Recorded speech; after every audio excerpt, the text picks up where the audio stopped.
Good morning and welcome again on what is in our tradition the fifth Sunday of Easter and in our congregation Maypole Sunday. So we'll awkwardly go out this door. Truett's reminded me so he can still see, so we'll go this way when we end. Thank you, Jackie and others, for making it possible for me to take last Sunday off. It was my first Sunday away since January 1st, so grateful to not wake up at 4:30 and I'm here back today. So I invite you now to take some deeper breaths, to tune into your heartbeat as we let ourselves arrive a bit more fully and hope to receive whatever word God has for each of us this day. And as you are moved, I invite you to hold space with me in this preacher's prayer from Psalm 19. Gracious God, may the words of my mouth and the meditations of all our hearts be acceptable in your sight, our rock and our Redeemer. Amen. We are living in a time of rapid changes. While change is always a part of life, part of how the cosmos function, it seems that the pandemic forced an increased pace for some of the changes that were already underway, and it seems like coming out of it, it feels like just change is all around. Does anybody else feel that? I've surprised myself at my own, what I have deemed to be middle-aged grumbling at some of these changes. I've noticed myself complaining about shifts to things like cashless payments and only being able to pay for parking through an app, or having the only option at a restaurant be to scan a QR code. Is anyone else annoyed with that?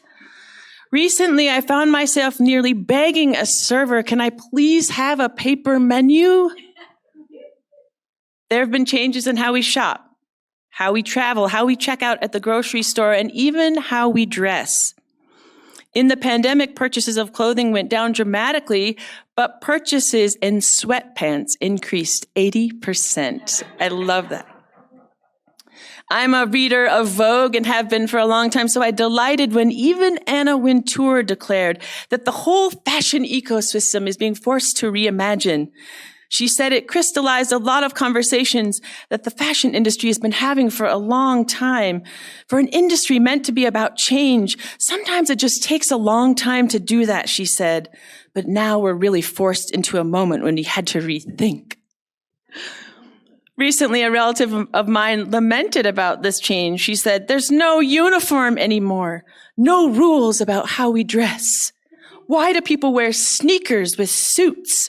Or with prom dresses? I'm not put out by that at all, but clearly some people are really bothered by that, which is funny to me. I'm so glad people are dancing comfortably. There have been changes in how healthcare and education happens. There have even been changes in the format of our local newspaper, which I've followed with delight as people have lamented about the new format. Here's a little piece I clipped out with someone's anger with the newspaper changing. Boulder is a community of seniors. I don't even know if that's true, but that says a lot. And a newspaper is their link to town. Most of them like to sit down with their coffee and read the paper every morning. They do not want to go on their computer. The paper used to be so nice. Now it's frustrating and makes me angry. Then don't read it, lady. And then she ends her op-ed, please go back to the old layout.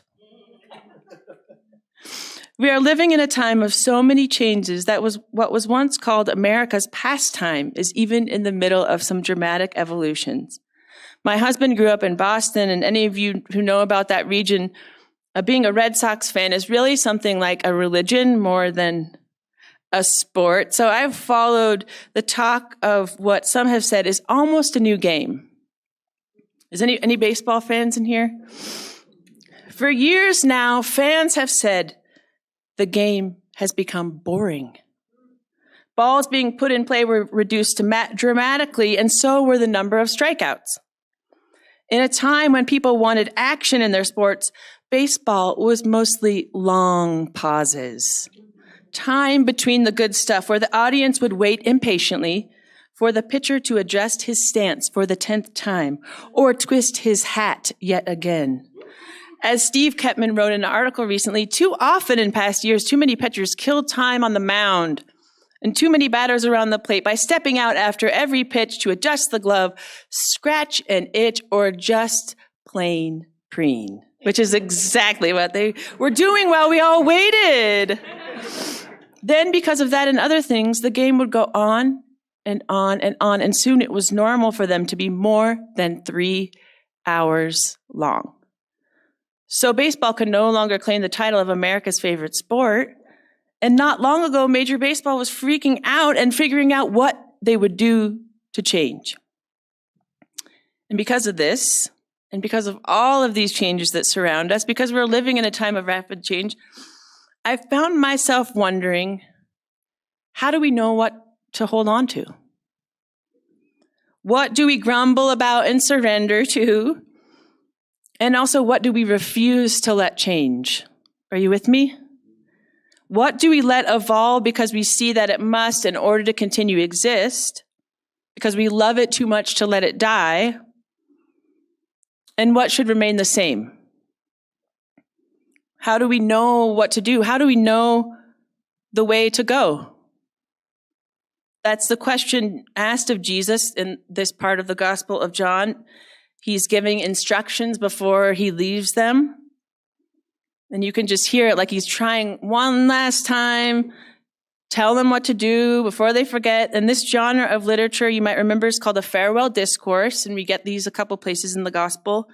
And it's a very similar format in literature to like what's Plato's account of Socrates' farewell, for example. So we kind of had, that would be in the orbit for that time. And while Jesus probably didn't actually say these words here as they were written 60 years after he died, I still think there's wisdom for us. I understand the point to be in part, don't let your hearts be troubled. Believe that you already have what you need. In God's realm, there are many possibilities. You don't have to know where you're going to know the way. Before Jesus' followers were even called Christians, and this is where we would have met them here, the category didn't even exist yet when this was written, they were called people of the way. And part of what that means to me is that if we choose Jesus as our teacher, we choose curiosity over certainty. We choose being a people of the way, of an ongoing process, a commitment to evolution, to changing as we go and grow deeper. What do we let ourselves evolve or in relationships or in our lives or in church? How do we welcome change because we love the thing too much to let it die? Now back to baseball. Even though it can no longer claim the title of America's favorite sport, Steve Ketman said that when he first heard of the idea of the pitch clock, because that's the big change, right? They can't preen for as long as they want anymore. When he first heard that idea, he hated it. He thought it would absolutely ruin the game. But when he saw this change put into place on that diamond, he loved it. He said the game was injected with energy, action, and intrigue. Alden Gonzalez, a reporter for ESPN, declared that some finally realized that the younger generation just wanted to have more fun. And that the changes have been like just letting the kids play. So we are indeed living in a time of rapid changes, and not everything from the past can come with us into the present. So how can we know the way? What if part of the answer is this? Knowing how little we know. Turning to wonder instead of judgment. Curiosity over certainty. Asking whether it adds love or increases connection, not whether it looks like it has always been. I don't think that all of the changes that are coming to us should be embraced, but I do think it is part of our call as people of faith to be willing to do what Major League Baseball is daring to do. In our individual lives and in our communal life as a church, This moment invites us a chance to stop and ask some new questions. What should come with us as it was? And what should we let evolve because it must in order for the thing to continue to exist? What within us or our relationships or even our own selves, what do we need to leave behind and let it die? And what must evolve so it goes on? Maybe the answer is to show up in sweats or with a new format or showing up looking for more play. We don't have to know where we're going to know the way. May it be so. Amen. Greetings to you wherever you are watching this. For those of you whom I have yet to meet in person, I'm Reverend Nicola Marsh, pastor here at Community UCC. And we see that people like you are watching our live stream each week. And because of this, we are excited to be embarking upon an experiment. And we need you. If you are engaging with us regularly, finding meaning in what we are about, we would like to extend a special invitation for you to be among the first CUCC digital disciples. For signing up for just $10 a month, you will receive a t-shirt with the new CUCC logo. And we are also exploring the idea of offering other content to those of you who are part of this new and growing area of digital ministry. Sign up to support us in this new way at cuccboulder.org/support by clicking on the yellow donate tab and noting you are a digital disciple in the instructions. Or as always, we welcome an old-fashioned check mailed to us at CUCC, P.O. Box 3646, Boulder, Colorado 80307.